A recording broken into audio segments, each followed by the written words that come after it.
All right, day, I don't know when. Final drive's assembled. Waiting on one bearing going underneath that cap. Actually, a race should be here today. I'm gonna change those bottom bolts, torque that, torque those.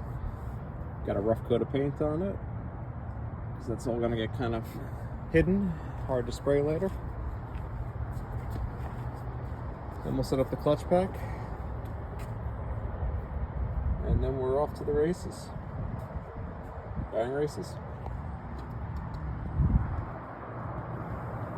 We got some Honda EU 2000 work going over here. Ronnie's gonna overhaul that. Got his shiny new tools. We'll try and fix that. And yeah, we're off to it. Catch you on the next one.